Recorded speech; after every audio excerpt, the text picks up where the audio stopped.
to another program of the Hot Seat. Today's program should excite you. Today's program should give you some level of consolation in terms of those of you who are not involved in the elections. But today, I hope and pray that you'll find the program stimulating, inspiring, and exciting.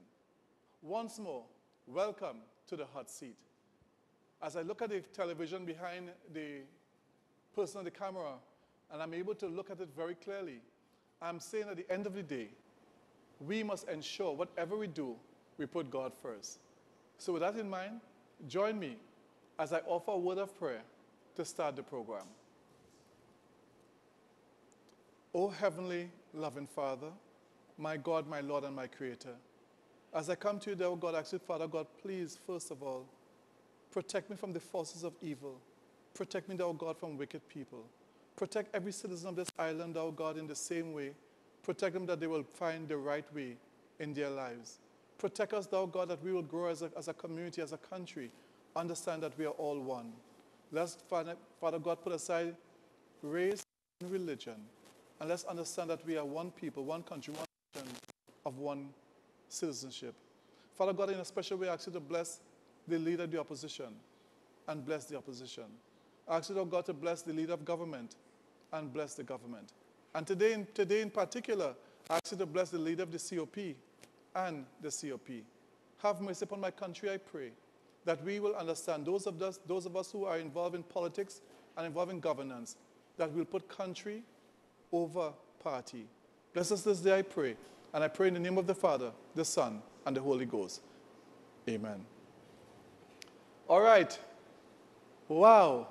Whenever I pray, I feel energized. Because you know what? The privilege and the honor to communicate with our Lord and Father, Creator of this world, it is such a wonderful thing. Please, I encourage you. I ask of you, pray every day. The Bible says pray unceasingly. Pray all the time. Just pray. But when you pray, pray from your heart. And ask God for his divine intervention. So with that in mind, I say to you, we will now start with the great words. And those words are, say it with me, on the count of 3. Are you ready? TNT, are you ready? North, South, East, West, Tobago, are you ready? Central, are you ready? At the count of 3, say the great words with me. Are you ready? 1, 2, 3. I love my country. After you pray and then you say you love your country, you're ready to go. You're ready to go. All right. So let's get started. Let's get started.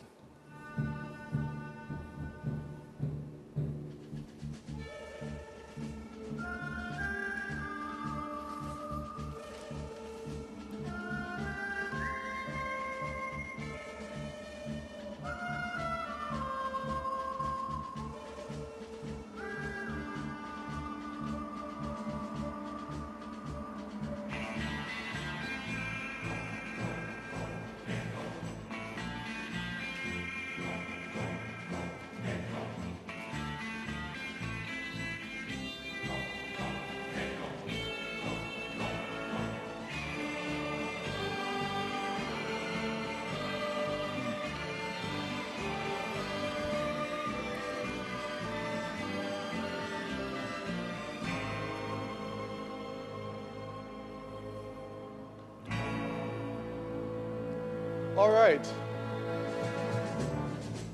So we are ready.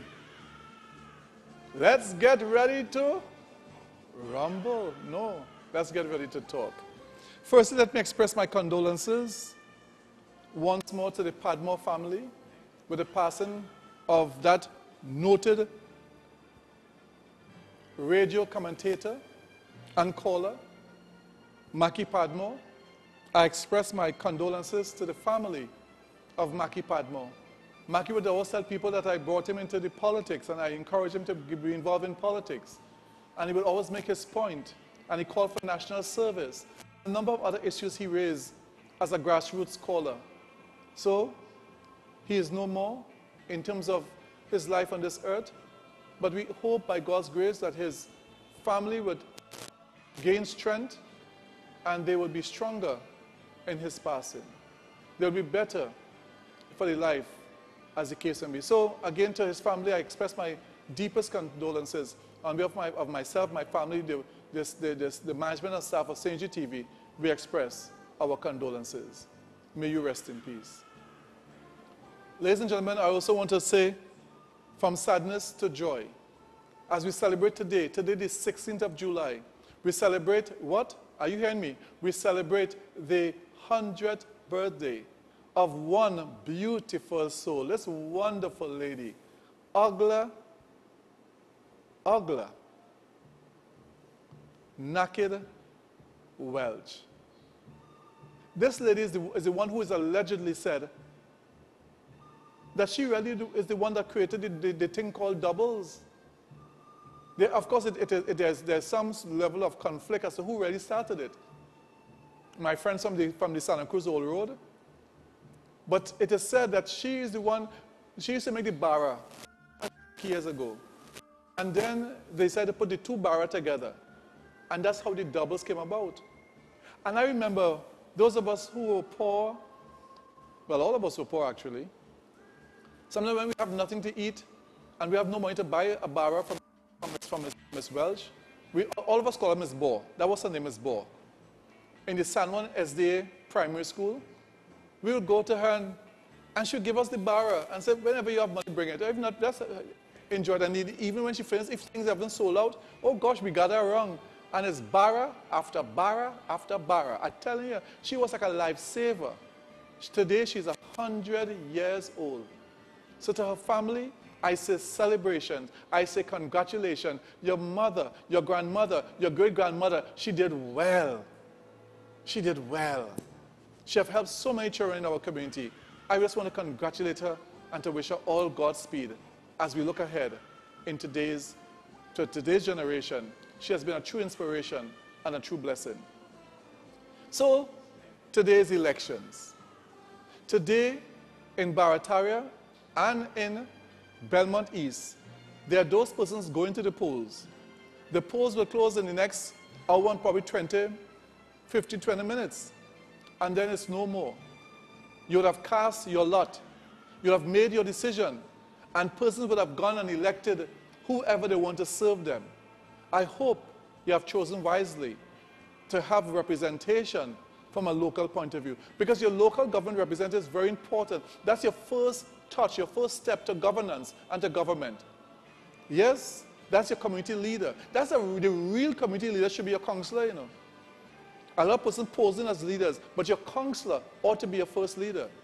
I was elected in local government. I served in local government for over 20 years. I fought 5 elections in local government. I've never lost one, but at the end of the day, I stood with what I believe because I believe in service of the people.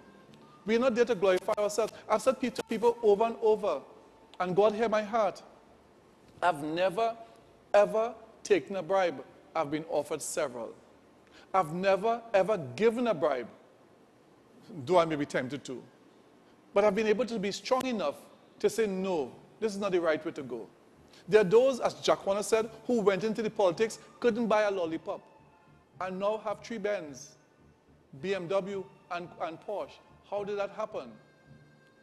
Magic or miracle? We don't know. But at the end of the day, governance is not about get rich quick. Governance is about helping the people to achieve their goals on a day-to-day basis. And that's the principle to which we operate with. So I hope you, my people out there listening today, if you have not voted yet, go and do the right thing. But vote from your conscience. Don't go there and vote because you are Indian, you're voting Indian. That's wrong. Or you are African, you're voting African. That's wrong. Or you are Muslim, you're voting Muslim, or Christian, or Hindu. That is wrong. Vote for who you think will give you good representation. Yourself, your family, your community. That is what we're talking about. On that basis, I hope that you go and vote wisely. I hope before the end of this program, I'm able to see the television behind me or in front of me.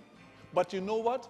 While that is happening, I am ensuring that we do the right thing. I'm ensuring that we stand strong. I'm ensuring that you do whatever it is right. I will never tell you who to vote for. But I tell you, your conscience, let it be your guide. Too often, we are sidelined because of the politics and because of who we are.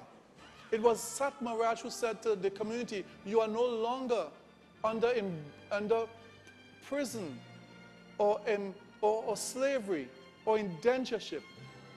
You now can vote freely. Wow, what a statement. What a statement. It means he was saying that all of those persons that he referred to were actually voting on the level of, how do we say that? But you know what? Today, I just urge you to go and vote and to vote wisely, to do the right thing, but let your conscience be your guide. Don't guide it according to what you want it to be. Guide to what that is the truth, the whole truth, and nothing but the truth. So, Barataria is happening. Belmont is happening. I tell you the truth. Today, I drove around to see for myself. I have never seen, in all my years of politics, I have never seen so many MPs and senators of the UNC outside. It's as though they took the day off. They took a one-day casual from their basic job or business, and they were out there in their huge numbers. I've never seen this in my entire life. And as you know, the other side, they are there doing their work. As the case in that's the PNM, they are there doing their work. So we can mention things of that nature. We can't tell you who to vote for because that will be campaign on election day. But I urge you to do the right thing. Today's program, however, I have a guest who will come and sit on the hot seat. This lady is a lady who I've always admired. Her charm, her grace. Indeed, she behaves like almost a statesman, but should I say stateswoman? She's always a person of, to me, impeccable and polished standards. She's always come across to me as a person who cares. But you know best. So today, after the break, I shall be invited to the hot seat, none other than the political leader of the COP. All right, after we go for the break, we're going for the break in a short. But after the break, I shall get up from my seat and I will go and welcome her and put her to sit in the hot seat, and we shall talk and we shall chat and we shall have a wonderful conversation. All that coming up for you, you know, you the people of Trinidad and Tobago. So, join me as we chat today with Carolyn Sipasad Bechan, a wonderful person, indeed, a true citizen of the Republic of Trinidad and Tobago. Join us when we come back from the break.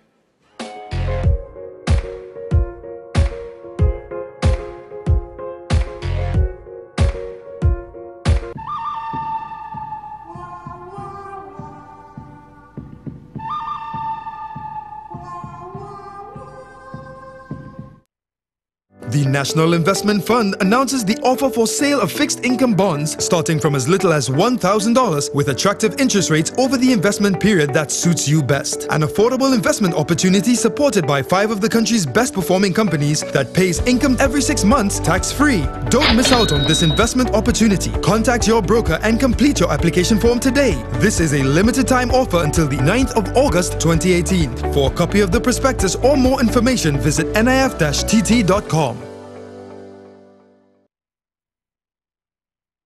Have you heard? For the summer vacation or summer promotion, calling everybody to every Daryl's famous foods location. 1 piece on site for $10 every morning.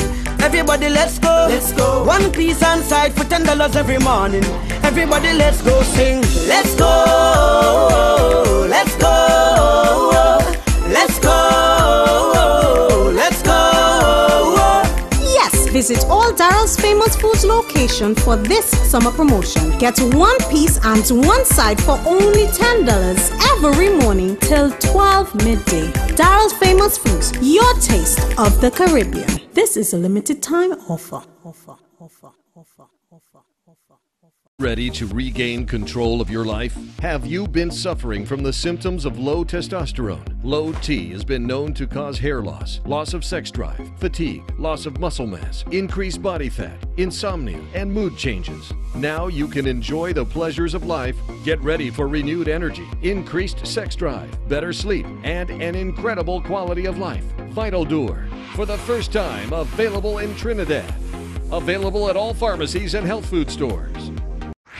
Bright Ideas has the largest array of practical and finishing items for the home under one roof.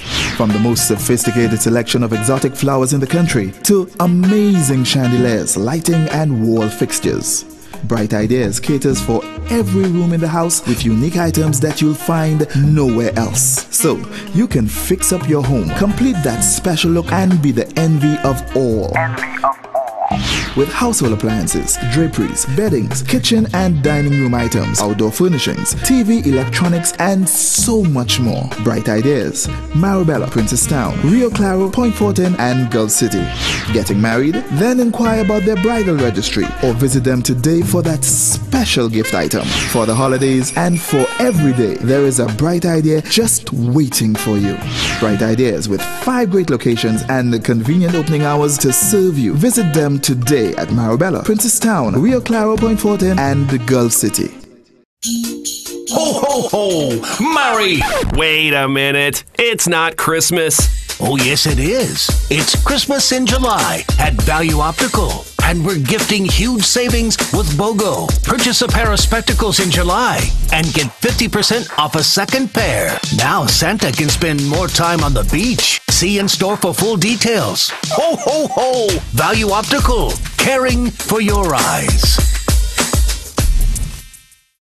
This is the Regal range of baking and cooking products. Regal became a household name in the 1960s with icing sugar, which still is the market leader more than a half of a century later, expanding to custard powder, baking powder, cornmeal, popcorn, rolled and quick oats, peas and beans. Regal continues to make cooking and baking more fun for everyone. With the #1 roti mix in the nation, we continue to expand our product range to meet consumers' needs. Regal products for superb flavor, excellent quality and affordable prices. Available at all leading supermarkets across Trinidad and Tobago and the Caribbean. Are you looking for a home away from home? Then the place you're looking for is Caribbean Tourist Villa, conveniently located at number 7 Methuen Street, Port of Spain, Trinidad, and fully equipped with cable TV and internet. Whether you're looking for that personal escape or it's you and friends, we're here to accommodate you in our air-conditioned rooms. So call us at 627-5423 or 624-6702 to make your booking today. And did I tell you about the pool? So come see for yourself. Caribbean Tourist Villa. It is definitely your home away from home.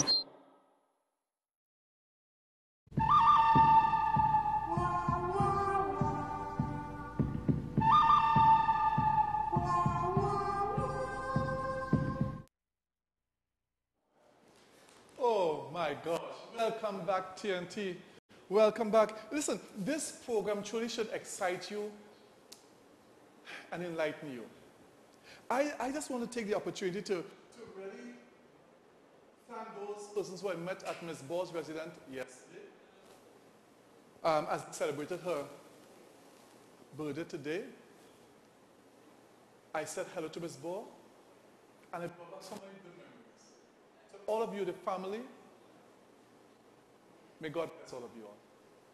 So, with no further ado, I take the opportunity to, at this point in time, to welcome to the hot seat at the CG television, none other than the political leader of the COP, Ms. Caroline C. Prasad Bechan.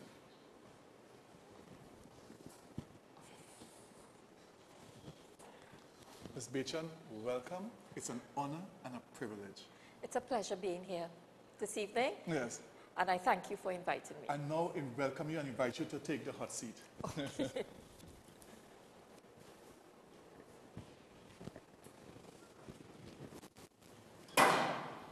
right. Ladies and gentlemen, we have in the hot seat Ms. Carolyn Sipasad-Bechon, the political leader of the COP, and former member for San Fernando West, and she was, of course, a former Minister of Public Administration. Welcome once more. Thank you. Ms. Bechon, let us first of all talk about your former ministry. I don't know if you are aware that the present minister is not in the best of health. Have you heard anything in respect from her and in terms of her health? Only what I saw in the public domain, and I looked on at some of the official statements that were made, and I wish her all the best and speedy recovery. Excellent, by God's grace. Tell us about Carolyn Sipasad-Bechon, and tell us why you have a love for this country, but in particular, why you continue to try to nurture the COP. Well, first of all, let me just say that there was a time while at the University of the West Indies, I was a lecturer in the Department of Electrical and Computer Engineering. And I looked on at a lot of young people, and I saw how hard they were trying. And, you know, I looked on at the potential that our country has such tremendous intellectual capital. And development for me is about the human beings of this nation. You know, we talk about a lot about development and diversification and so on. We talk about our natural resources. And as you would recall, well, I was very much in the energy sector at one time and became the Minister of Energy for a year. And during even all up to that point in time, it was always my vision that we can use those resources to develop Trinidad and Tobago and make it a progressive nation. When we came into the COP, the Congress of the People, our philosophy at the time was, how do you unite a nation? Because as you rightly started off by saying in your program, the politics, the traditional politics that we have today, and that has been there since the 1960s, have been one of divisiveness, either racial, you know, tribal politics, it may be because of religion. And you rightly said it here earlier. And if that is the problem, then we will never be able to move forward. Because this is a nation of 1.2 million people. And if you want to if you want to enter that global stage, and you want to become a progressive nation, you can do so, but you need the talent of every single citizen. And it was always my view that this is a very intelligent group of people. The citizens of Trinidad and Tobago have gone all over the world, and they have excelled. Why have they been able to do that, but not right here in our beloved country of Trinidad and Tobago? So as a young lecturer, at the time, I was very much involved in a number of national development projects in the energy sector mainly, and you know, about in terms of moving forward. And I wondered why it is that we depended so much on external assistance and not on what we had here in Trinidad and Tobago. In the COP, our philosophy is that we wanted to bring in the new politics to Trinidad and Tobago, because we felt the new politics would have probably been able, if you look at what is happening right now in our country, you look at every aspect, almost every sector, you look at how it centers right back on politics, the parliament, the members of parliament, cabinet ministers. And that is because the politics that we practice today somehow continues to be the impediment for progress in our country. So if we don't get the politics right, we cannot move forward. And that also speaks to the caliber of people that we attract into the politics. You know, this whole issue of returning, you know, the politician to being a noble profession, you know, these are some of the things. And this is why I'm so passionate about what we are about in the Congress of the People, as you know, because our People's Charter speaks to it, our principles and values, our philosophy.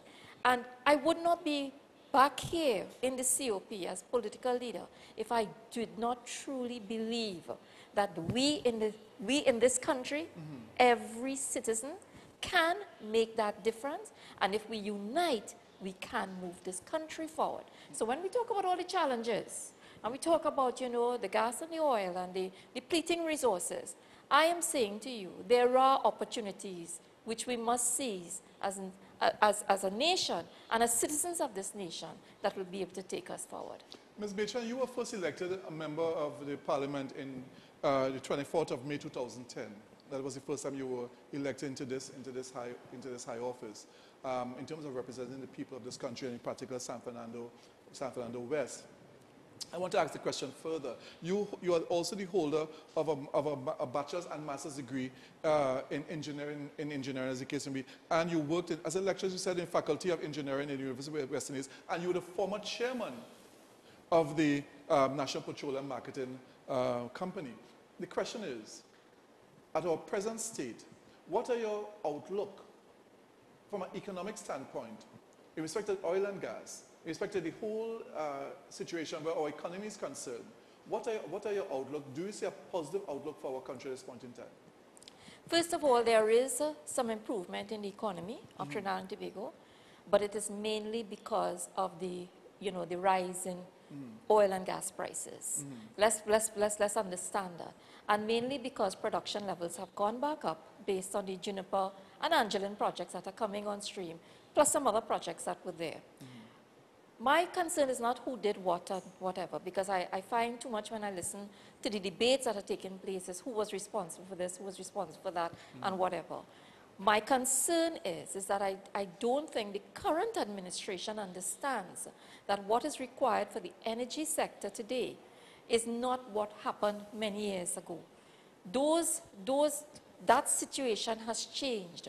The global economy has changed. The global energy sector has changed. And the requirements then for that new sector places Trinidad and Tobago in a different, if I would say, a different scenario than what prevailed before. So it's not about how much gas and oil that we produce anymore. It's about how we use that gas and oil. And I think we're missing that point. How do you use your energy sector as a plank towards diversification of the economy of Trinidad and Tobago is still up for debate. And I'm not seeing enough of that. And if I may comment on that issue, because the problem I have seen for too long is that this current administration, as has happened in the past, they focus a lot on upstream, which is exploration and production, which we all have to, because we have to get our production levels back up. We have to get our what we call our reserve to production ratio back up, meaning our reserve position. So we need to explore more, but it is not about how much economic rent you extract from that sector, the upstream sector, and in fact, I advocate, because when I came in as Minister of Energy, I was of the view, I made this comment publicly over the years while I was in the Senate as well, in the opposition, that we need to do more exploration bid rounds so that we have more exploration activity going on, so we could find and boost those reserve numbers. But that is not where you extract your economic rent from. That's not where you make money. That is a reserve in itself. It's a bank, but it's a bank of a hydrocarbon reserve that you use now to stimulate what we call the downstream sector. And that is where you get jobs, new jobs. That is where you get capital investments. That is where you get spin-off activities. So if you are not keeping a healthy downstream sector, the economy of Trinidad and Tobago is going to suffer. So it's not if you understand what I'm saying, it's not only the upstream. So by doing so, we get new businesses starting up. We have service industries starting up. We see more professionals being employed, middle management as well. We see a construction sector that will boom, because when you have to construct those downstream plants, you will be able to see more construction activity.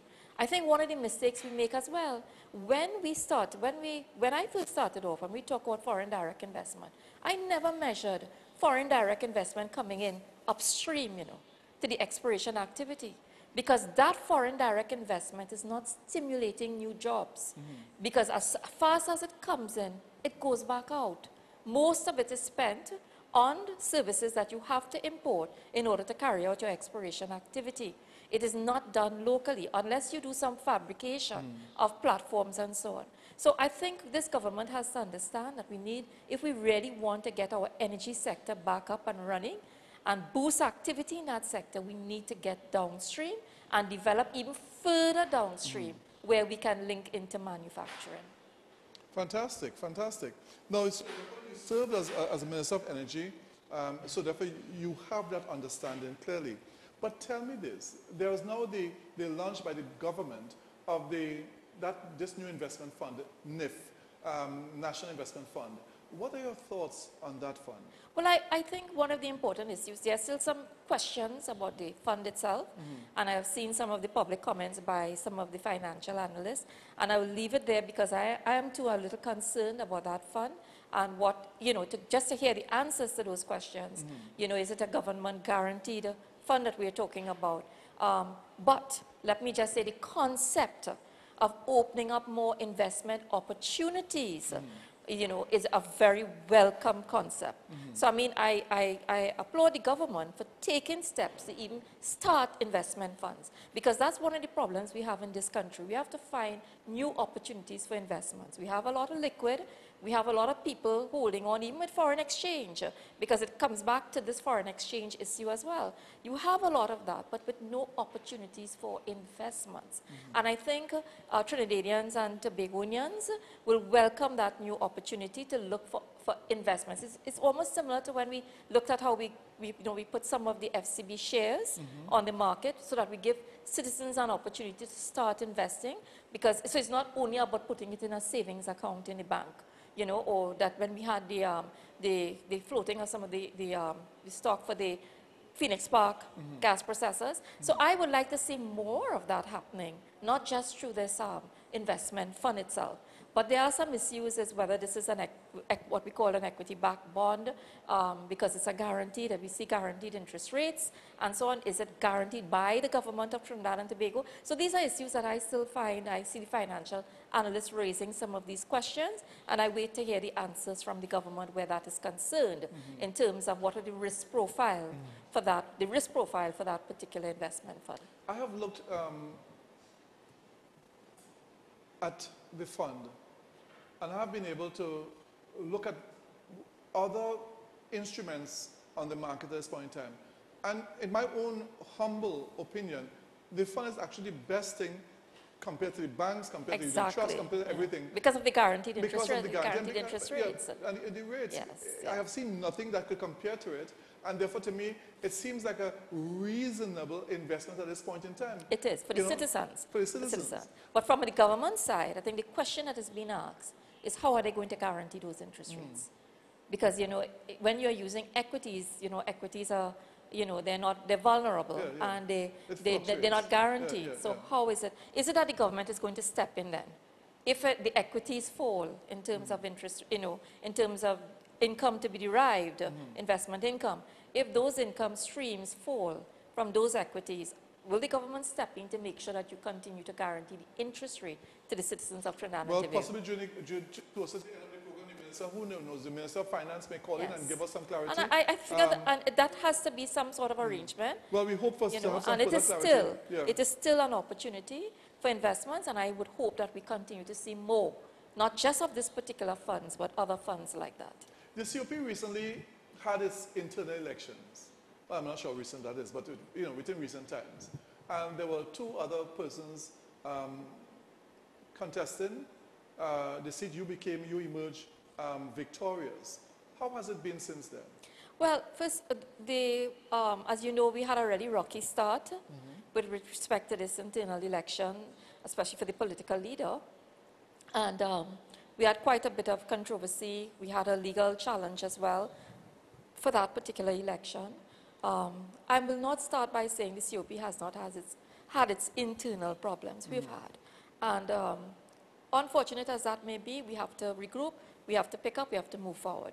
So I became political leader in November of last year, of 2017. And subsequent to that, what we have been doing is looking at how to rebuild the party. I would say that one of the disappointments of me coming into the party is because I was not in an executive position for the last 2 years, 2 years prior to that, since 2014, in fact, when I was chairman.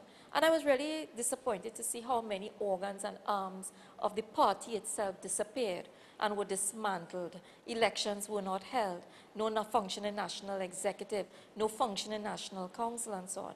But you know what? That's behind us. We picked up, we were able to regroup, and we have started back. And we actually had national executive. We now have a new national executive in place, and we're moving forward to women's elections, the Women's Congress. We're moving back into the constituencies and rebuilding those constituency executives through elections again. And most important for us at the COP is that the COP itself believes in community-based governance. And we want to get back to that type of structure. You see, Harvey, I'll tell you something. COP always wanted, when it started in 2007, to model as a party what it wanted for governance for our country. We were not able to really achieve that, as you would know, because we went into an election right after. 1 year after we became into being, we went into a national election in 2007, and subsequent to that, we continued to build until we went into 2010. To this day now, what we are trying to do is to rebuild that governance structure for the party, and very important, the reason for that being, I have looked on, and what I have seen in the politics of Trinidad and Tobago is I've seen a lot of bad habits. You know, a lot of the criticisms, you mentioned some earlier when you started this program, you know, in terms of how our representatives behave. And is it because those representatives come with a particular culture, whether it is at the cabinet level, the parliament, you know, local government, you name it, or at state boards, you know, directors that are selected to serve on state boards. I wonder sometimes, and I think I'm seeing it more and more, is because a lot of that bad culture and bad habits developed in political parties themselves. Political parties themselves never really honored governance in their own parties. They never had a respect for, they had this maximum leader type. What I say goes as the leader. And in the COP, we never wanted, we don't believe in maximum leadership. I have said to everyone, I am not because I'm a political leader, I want blind loyalty for Carolyn at all. I want no blind loyalty for Carolyn. I want blind loyalty for her philosophy and our principles and our values. That's what I want. So not blind loyalty for the individual. Exactly. But for the organization. That's right. In terms of the principles. And what it stands for. Because this is what we want to live on. If we are going to change the politics of our nation, then we have to do so. So one of the things that we have done is we are remodeling the governance of our party, the way we want the governance for our country. So COP was always based on something called community circles. And the community circles are like your community-based organizations. And we feel that we always wanted to empower those community circles, just the same way we want to empower communities in our country. So what we do inside our party, how we practice the principles of good governance, is exactly what we want you to do when you go in to public office. And therefore, for example, we have always maintained that each arm and organ, whether it is a constituency executive, whether it is the national executive, the national council, or whether it is a community circle, we want all these organs, arms, and units of the party to adhere to the principles of good governance.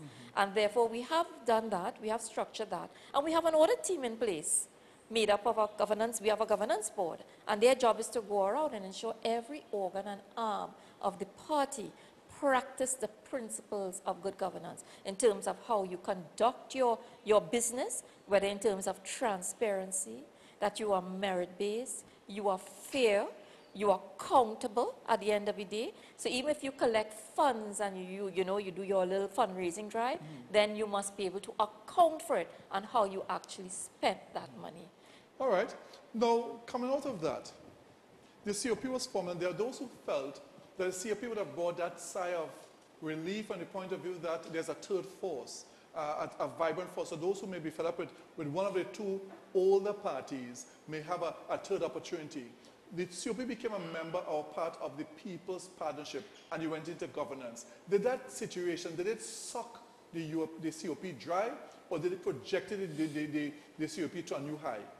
Well, again, too, all of these things are learning experiences. There was a Faisabad Accord when we went in. I would say, first of all, as the COP, this was the one party from since 2007 that we were advocating constitution reform because we recognize diversity, and that's one of the things we believe in, how we celebrate this diversity in our country. We feel it's a strength, not a weakness. It's a strength, and it can make us innovative and creative.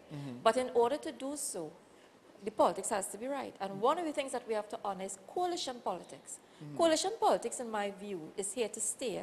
for Trinidad and Tobago if we want to become progressive. It is because we continue with these monolithic parties that we have continued not to really truly exploit that potential that we have as a nation. So how do you really honor this, how do you really realize the coalition politics? The partnership, in my view, and you would have recalled, there were several controversies during that time between COP and the other partners within that partnership, because we had differed in our viewpoints in terms of how the coalition itself should have been structured, how it should have been governed, how it should have been managed. Because at the end of the day, the COP was still there to carry its philosophy forward. So, there were issues that we had where we were under one whip in the parliament, which we felt that we should have been allowed a second whip for our party to be able to, move forward with the party's, policies. Because you would recall as well, COP was very strong on things like the environment, the green economy, and so on. We were also very strong on things of human development, in terms of culture, in terms of innovation and entrepreneurship. These were some of the areas when we had our national conversations all over the country that led to us developing our rich manifesto in 2007. And many of these ideas were still very much relevant. But we were always very firm about constitution reform, and that was to get the proportional representation so that you would give the various groups of this country an opportunity to be represented. You call it the third constituency. There are many others. And that group of people, you see, Trinidad and Tobago has to understand, citizens, and I listen to sycophants on both sides of the two major parties sometimes, and I'm really concerned that there's a selfishness that they fail to even appreciate that there is a third individual who wants something different. They're looking for something different. They're looking for a different Trinidad and Tobago. They're looking for a new direction for this country. And they're looking for one that will help them move away from the religion and the race and, to look for the Trinity, the bone, but yet still celebrating and preserving that rich heritage that we have. We mustn't lose that, We must never lose that heritage, because we don't want it to come so much into one callaloo. Because those distinct identities that you have, when they come together, that is what gives you the innovation. I always say, if you go back and you look at other countries in the world where there has been a lot of innovation, it's because they had those unique, distinct cultures coming together. But when they started losing that innovation is when they started merging it so much that it became one. So we must still have that appreciation and respect for those unique identities. Don't lose it, but learn how we forge a common future out of coming together as a team, so you mean your team spirit. And we can use it to our advantage. So is it that now you are creating that team spirit with your present team, your present executive? Are you now creating that team spirit and coming out of that? Tell the nation why you took the decision not to enter into this present by-election for Belmont and Barataria. Is it that you're giving an opportunity for a new force to come in place in the center? Because I saw there's a political party that went into the space. Tell the nation, one, is that forging of companion or friendship and camaraderie taking place, right, with your executive, and why you took the decision to sidestep the... I thank you for that question, Harvey, because we did put out a press release, and we indicated that members of National Council who called us, and we had some meetings with members of the party, and they felt that we should spend some time continuing to rebuild in the right way, rebuilding our image and rebuilding the organs. But more importantly, we have started a program where those who are desirous of going up for desirous of serving in public office, that they be trained in a particular way. Because we recognize Trinidad and Tobago, based on all the complaints we have heard and all the criticism, we need a new type of representative. We need a new caliber of person. And that new person has to be trained. Don't think that any and everybody could just go into public office without understanding what is required. You see, I'll tell you something, Harvey. We say all the right things. You know that, right? Yes, yes, yes. You listen to everybody. They're saying all the right things. But how are we implementing it? We're not good at implementing.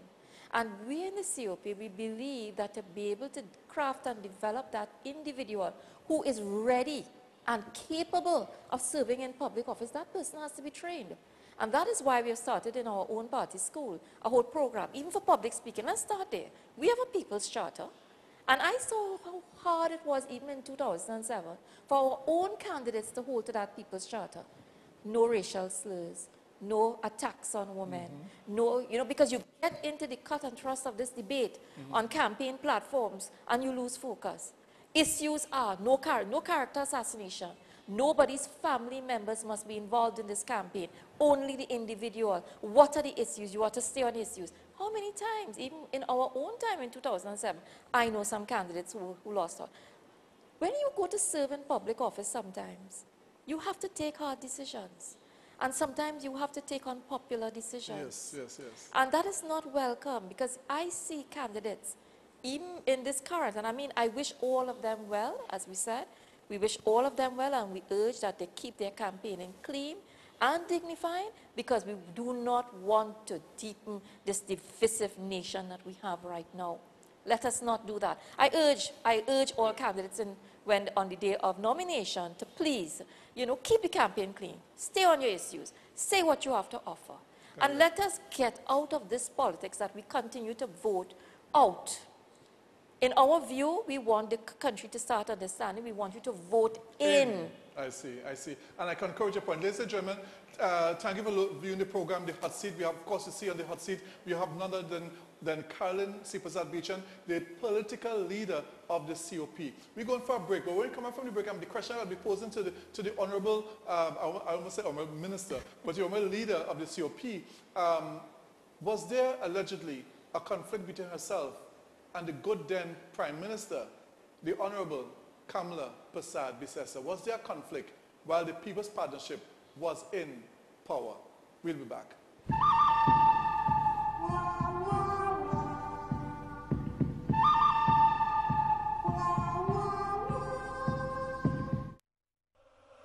Join us at Passad the Food King in our limited edition World Cup celebration. Hydrate yourself this World Cup season with 6 cases Dasani 355 ml, $100. 3 tins Suppletion 290 ml, chocolate and vanilla $17.99. Orchard orange, apple and apple cherry drinks 1 liter $9.99. Let's see if the double door black and white at $110 will get a yellow card for having blue band slide into injury at $7.77. Get a free cake, 1 pint free when you purchase any Caribou Stag 6-pack, and it's a header with Absolute Vodka 750 ml at $139.99. That's a foul play with Carib and Stag at $152.99 on the day of play. Check in store for big qualifier deals. 2 tins of Mr. Potato chips $14.77. Holiday Foods tortillas 180 grams $9.99. Pringles assorted 155 grams $13.99, and Coca-Cola 2 liter $7.77. Before the final match, Passad the Food King will get a red card for these and more aggressive prices. 2 packs Mabel tomato ketchup $7.77. Swiss barbecue sauce 500 ml $7.77. 2 packs Bucatini macaroni $10.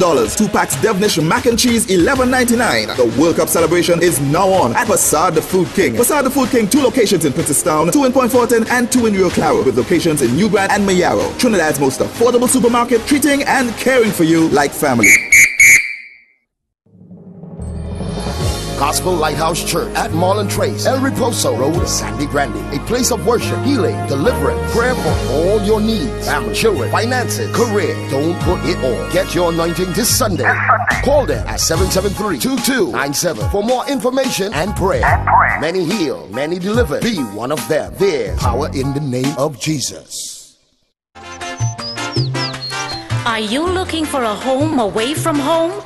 Then the place you're looking for is Caribbean Tourist Villa, conveniently located at number 7 Methuen Street, Port of Spain, Trinidad, and fully equipped with cable TV and internet. Whether you're looking for that personal escape or it's you and friends, we're here to accommodate you in our air-conditioned rooms. So call us at 627-5423 or 624-6702 to make your booking today. And did I tell you about the pool? So come see for yourself.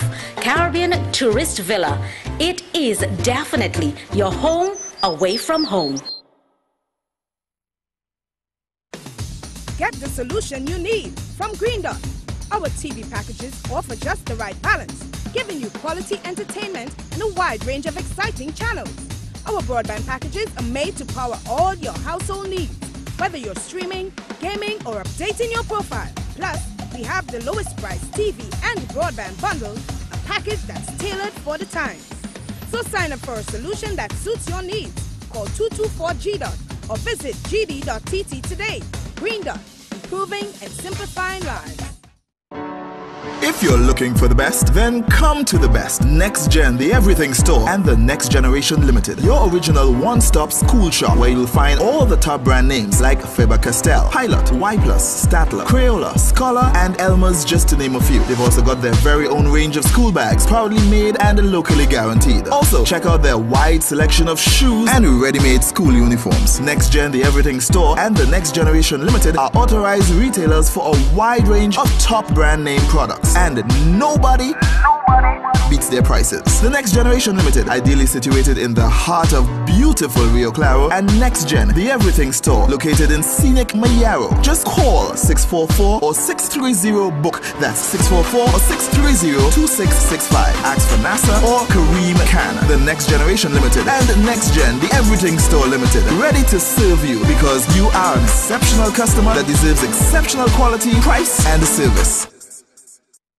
Nabi's Medical Marketing, the one-stop shop for all your surgical and medical supplies. Presently specializing in pharmaceutical, medical, and home healthcare supplies. Nationwide distributors for pharmacies, private and public hospitals. Fully stocked showroom with a complete range of home healthcare products. Wheelchairs, walkers, hospital beds, and more. Sole distributors for the Cook medical range of products, including in vitro fertilization products, invasive as well as minimal invasive lines throughout the Caribbean. Currently supplies all IV solutions and dialysis products. Also available life support oxygen concentrators, nebulizers, and much more. Now exclusive at Nabi's. Our latest addition, the new 6-in-1 mini lab, which can be used professionally or in the privacy of your home. Tests include glucose, total cholesterol, cholesterol HDL, cholesterol LDL, triglycerides, and hemoglobin. These machines are life-saving. Visit our showroom at number 5 to 6 Harris Street, Curep. Telephone 645-5577 or 662-7533. Nabi's, a company with 40 years of experience in the medical field. Chin-Sin seasoning products have been flavoring all of TNT's local cuisine since 1982. Chin-Sin introduces its no MSG line of products. Now you can use no MSG chicken seasoning, no MSG all-purpose seasoning, and no MSG poultry seasoning. Chin-Sin seasoning products are available in all leading supermarkets nationwide. Chin-Sin. Same quality, great taste. The National Investment Fund announces the offer for sale of fixed income bonds starting from as little as $1,000 with attractive interest rates over the investment period that suits you best. An affordable investment opportunity supported by 5 of the country's best performing companies that pays income every 6 months tax-free. Don't miss out on this investment opportunity. Contact your broker and complete your application form today. This is a limited time offer until the 9th of August 2018. For a copy of the prospectus or more information, visit nif-tt.com.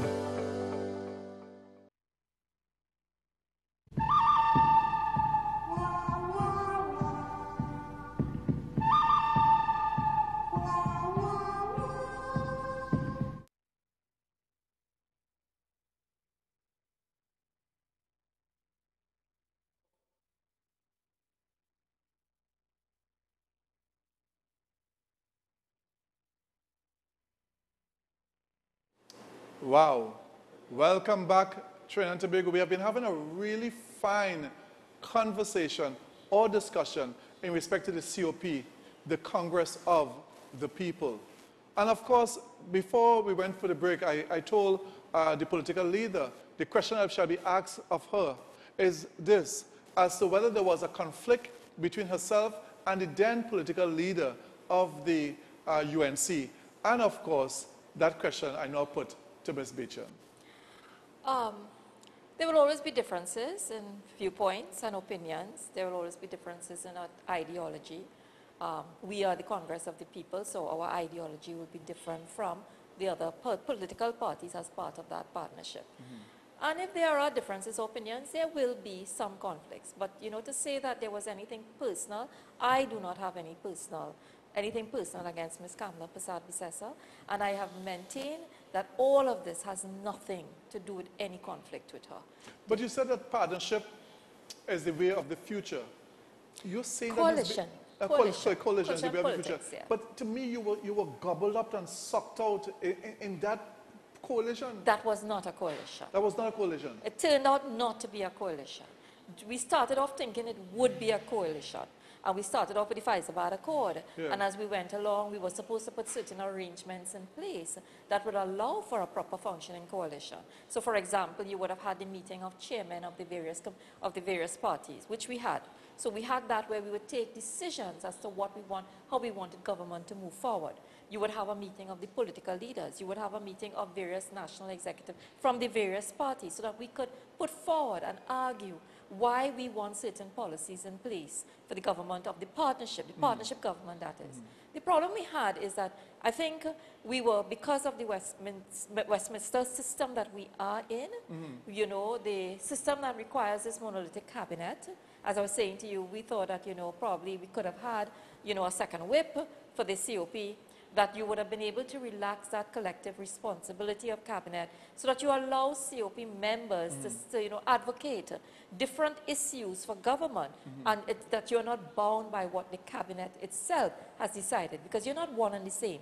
They're different parties. So what really happened, I think you end up in a sort of a paradox that you're talking about a coalition, but you are operating in a government system or governance system that is requiring a monolithic party to be in government. And therein lies, that's where the conflicts came in. And if you notice, one of the things that I maintained during that time is that the COP, like many of the other parties in the partnership, lost its identity because of that. And because we're trying to keep it in that governance framework, not understanding that we had to relax it. You know, during that time as well, there was a coalition in the UK, and that failed miserably as well with Cameron and Clegg. And it's the same issues that the same challenges they had to face. So I would say there's really no conflict as such. There are no personalities, and I do not, you know, I do not take it to be a personality difference. All right. TNT, the lines will be open now. You are free to call to ask your question. We have, of course, in the studio right here on the hot seat, Ms. Carolyn Sipasat Bechan, the political leader of the COP. And the question shall ask over now. When the lines are open, you can feel free to call us and ask Ms. Bechan any question that you feel is necessary in terms of the running of this country, the running of the government, the running of their party, and questions that you feel is important to our nation. Ms. Bechan, why have a number of your members left the COP and gone to the UNC? And is Mr. Prakash, is he still a member of the COP? But before you answer the question, let me take this call. Caller, welcome. Caller? Caller, welcome. Ms. Bechan, yes. I admire you for how you are speaking here today, and keep the faith and keep the courage. Kamala will be the next Prime Minister, regardless of what anybody is saying. Thank you. Thank you very much. Thank you very much. Wow. Great, great, great, great. So the question is, the question to you is simply this. Why have some of your members left the COP, and is Prakash Ramadar still a member of the COP? Well, you know, one of the things I think a lot of them didn't understand when they came into the COP, some of them were very new when they came in, and I think they didn't understand the philosophy of the party. So they themselves started having some conflict with the philosophy of the party and what we were required to do. Let me tell you something. One of the problems I have, people use, as I say, rhetoric really, you know, it's easy to say, but hard to do. Caller, welcome. Yes, good afternoon, Mr. Borris. Good afternoon to you, sir. I'm Ms. Sipasat Bechan. Good afternoon. A couple of things, Ms. Sipasat Bechan. To begin with, that proportional representation that the PDP and the DLP have been clamoring for decades, and that spoiled Guyana and divided Guyana race after race against race, must not ever happen in Trinidad and Tobago, because it is an invitation, especially with that's what the UNC did, by allowing 150,000 illegal immigrants to come into this country, right, the 2020 election, allegedly. That proportional representation, they're going to mash up this country, right, number one. Secondly, I had voted for change in 2010. And I'm telling you, Ms. Sipasat Bechan, like many other Trinidadians, I am very disappointed, and we are still suffering from the effects of five of the biggest budgets in the country, where people apparently from one race, and he wants to rose. When they say we shall rise, when he wants to have people rise, rose. And Ms. Prasad Bichan, weren't you the Minister of Public Administration? Right? Because I want to ask you something about that. Weren't you but caller, you have to do fast because we have limited time. Okay. So ask the question quick. We overstocking. We witnessed, hello? Yeah, go ahead. Yes, we witnessed ethnic stocking that the Jamaicans spoke of within the public service and all over the place. And a lot of the things that the UNC did, through the silence of the COP, it looked at consent that you all gave. So, caller, is the question is that you're asking the leader of the COP, while she was there in part of the partnership, was there stocking of persons? Are you talking about persons from who support the partnership or persons of East Indian descent? What I'm asking her, wasn't she the person? All right. So the question was, but are you asking in respect to that? Are you asking in respect to that, was she the person who did that? That's the question you're asking? Yes, if she allowed it. Right. Not at all. First of all, let me just say, thank you, caller. Minister of Public Administration, we don't hire. The Public Service Commission of Trinidad and Tobago is responsible for the hiring of all people in permanent positions in the public service. It's an independent body for that very same reason, so that it does not suffer from undue political interference. The second issue would be contract positions, and I want to make this very clear. The Ministry of Public Administration, through a division called the PMCD, right? PMCD was responsible for reviewing ministries in terms of their organizational structures to ensure that they had the right staffing in terms of the capabilities, the professionalism, the skills and so on that were required. Did you have enough IT people? Do you have enough clerks? Do you have enough, for example, in trade? Did you have enough trade So you will officers? say that there were no stocking in respect to that way of putting persons of a particular race or just supporters of the party in Not square at all, pegs in wrong hole or anything of that nature? If that happened, it happened under ministries who would have done it through their HR divisions. Ministry of Public Administration cannot interfere in hiring of the individual. There are different things. One is we help you establish contract positions for the skill sets you need. But how you hire that individual, it's an HR process, a selection process that they must go through in their HR department. We have no role in that. Caller, welcome. Caller, are you hearing me? Oh, we seem to have lost the call. Caller, I'm hearing you, caller. Yes. Good evening. I love my country, Mr. Harvey. Mr. Harvey, you starred on TV on July the 9th. You were there on TV, and I saw you for like 10 minutes behind Dr. Portcan in Parliament. You were debating the bill on Mr. Harold Phillips. But I'll come back to that another day. You are my parliamentarian. Mrs. Peter Sadlation, you were in a coalition with Mrs. Besessa. I was of the impression that Mrs. Besessa controlled everything. It was not a coalition. What she said went. You had no view, you had no viewpoint, nothing. And allegedly, it was out on the street that when meetings were called, doors were closed on the COP people. Yes, you had to wait until 5 minutes, the doors opened, then the COP people went in. Allegedly, I don't know. But the coalition, from what I hear, obviously didn't work, and I wasn't seeing the COP people performing, doing nothing. All I could see and hear are the UNC people not able to see their constituents ever serve the people. Have a blessed day. I love my country. Thank you for your call. Thank you very much for your call. I didn't hear all of her question. It was lost. Some of it was lost, right? But I think if I gather it correctly, she was again talking about the coalition and how the coalition performed. I agree with her in the sense that the coalition itself, as we said earlier, it was not effectively a coalition in terms of the partnership government. So therefore, I want to say, yes, Cole, I agree with you. Going forward, if we are to go forward with coalition politics, the partnership formula that existed before cannot be. It's not a formula for coalition politics. The second thing is that she said that, well, we were left out on certain issues and whatever. Yes, to some extent, I know that there were differences between the various parties, between COP and UNC, in fact, about what we wanted to achieve. And there were discussions and debates. And yes, they would caucus separately, as we would caucus separately towards the COP. The issue, I think, that really caused the problem is that there was not which is one of the problems you have in coalition. You must have equal power. We didn't have equal power. So that was one of the first errors made in going into this partnership and thinking that you would have a coalition if you did not have equal bargaining power. All right. Caller, welcome. Good afternoon. Good afternoon. I love my country. Keep the love alive, and of course, this the is Mr. Tabaki. Yes. Go ahead. Mr. Prasad, pleasant afternoon. Yes, I must say I admire you. Thank Why? In terms of discipline, I admire you for your discipline. But the question here, two questions.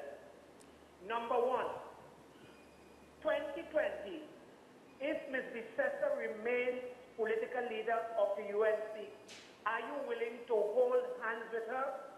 And the second question, why you are so silent with all that is happening in the country in terms of crime, in terms of murder and mayhem, why you are so silent? Thank you. Okay. National issues, let me just say, it's not that we have not commented. It's not always carried in the public domain.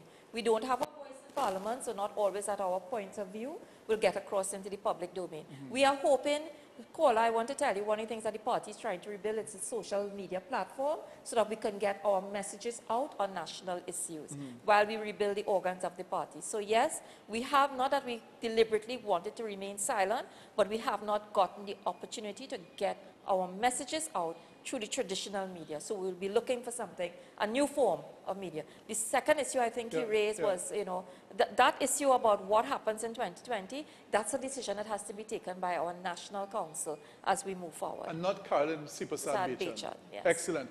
Caller, welcome. Caller? Speaking with Go ahead, sir. Leadership there. How will you hear what we can bring? Hello? Please repeat. Hello? Yes, repeat, please. Hello? Yes, Mr. Harvey. Yes. No, hello? Yes, go ahead. We listen to you. Yes, Ms. Bechan, you must be very careful. Yes. You must be very careful for your speaking there. Because I'm telling you right now, if the best thing is to get back to a unified measure with the UNC and a wise manner. And we wanted to speak more concerning the action that they're doing for the country, right? It is important. I am a solid member before you. So I'm saying that it is wise enough to know to expose the wrongdoing of the present government. And then you're able to fight a good battle to get back to UNC. We are listening to you, and we are watching what is going on in the court, and what is taking silence, that you're not speaking. You're supposed to speak out. And those that Mr. Harvey Borris nurture you to his agenda. He is fighting. Take him off immediately. Take him off immediately. One thing I don't tolerate is disrespect. As the case in me, I will treat everyone who comes on the program who called with respect. But to come and say that there's nothing like that ever occurred on this program, and it will never occur, because we must see each other as citizens of this country. You were disrespectful, and therefore you must be gone. Caller, welcome. Hello. Yes, welcome. Harvey. Yes, go ahead, sir. What happened to the UNC and the coalition partnership? Prakash Ramadan was speaking his own history. That is the whole thing with the UNC. Prakash Ramadan was speaking his own interest and don't care about the rest. He was only speaking his own interest, and they could not see that. I understand what you're saying. So how do you respond to that statement? Well, again, we started off having that discussion when we went to the calls. And I think it's important for us to understand that going forward, you know, you mentioned that a number of people have left the party, and I think it's because they too have recognized that it's not easy to follow the philosophy of the party. It's easier said to say, okay, we want to put country first, but there are times you have to take decisions that are not in your party's interest, but is in the country's interest. So ask the question. I understand the COP has gone even one step further in trying to get people to be of the highest standard possible. What has the party Well, one done? of the things that we are doing now is an integrity pack. An integrity pack? Yeah, I've never heard of something like that. Tell me more. Which everyone must sign on to, whether you're a member of National Executive, anybody who is desirous of representing the COP in public office. Because as you would recall, there were several issues in the past where we have had members of our own team who did not adhere and did not adhere to the party's philosophy or principles and values. And as a result of that, we must be able to call those individuals in as the COP and hold them to account because we put you on a COP ticket. You see, Harvey, even with this local government, we talk a lot about local government reform, right? And we've seen all the nice words in local government reform. When we put up local government representatives, it is our view and it is our intention that each of those local government representatives must be able to advocate for that local government reform, because you and I know it's not going to happen readily. And some of those things that we're talking about in local government reform can happen if there is the political will to do so, because it is within us. This is what we preach in our own party. So if it is we have people who understand what they have to do when they get into office to make this change happen for this country, we want to train them from now and develop them to be able to do it. So here what? We talk local government reform. Forget all this thing about how much legislative changes we need. When you get in there, we want you to be the advocate for change. Nothing stops you from living the COP way. And the COP way is you could partner with the civil society groups. Can't you? Can't you not do so voluntarily?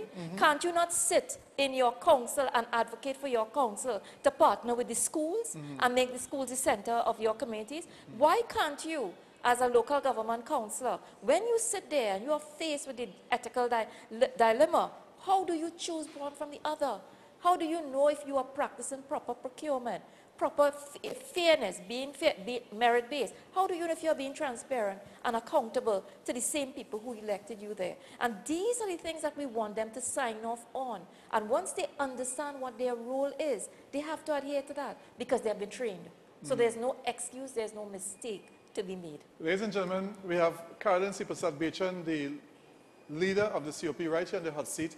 And I'm convinced now, she doesn't not only have a beautiful face, a great dimple, and well-educated person. She's indeed a person of character. And therefore, the nation must welcome that. So as we close the program, I can't take any more calls. All the lines are lit, but I can't take any more calls. But I'm asking you your closing statement to the nation as a leader of the COP.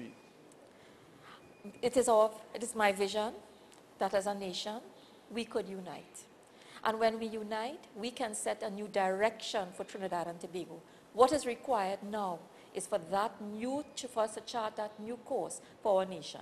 I personally believe, as Caroline and as the COP, that this nation has a way to go. And the true potential of this nation is not yet being exploited. And if we exploit it, we can reign supreme or in the world as Trinidad and Tobago. Thank you. And I must ask you this question. That's like in the football, people are betting on this team and team. In terms of the local government election this evening, quickly, who do you think will emerge winners this evening? I prefer not to. There's still a couple of minutes, and I do not want to go down the road of favoring any candidate or being prejudicial to anyone. I want to be fair to all. Very good, very good. A good answer indeed. TNT tomorrow on the program, on this hot seat tomorrow, we have Mr. Gary Aboud, President and Chairman of Friends of Fishermen and Friends of the Sea. He'll be here tomorrow.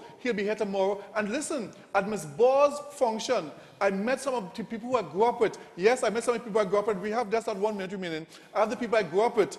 And I met with Mr. I want to congratulate Dave Clark, George Bailey, Elsa Belmore, Eric Lewis, Selwyn Lewis, Garfield Nichols, Norman Peters, Devon Peters, Daniel Latouche, Kenman Simmons, Sandra Rosales, Dotsy Phillip, Kitty, and also Rupert, Benny, French.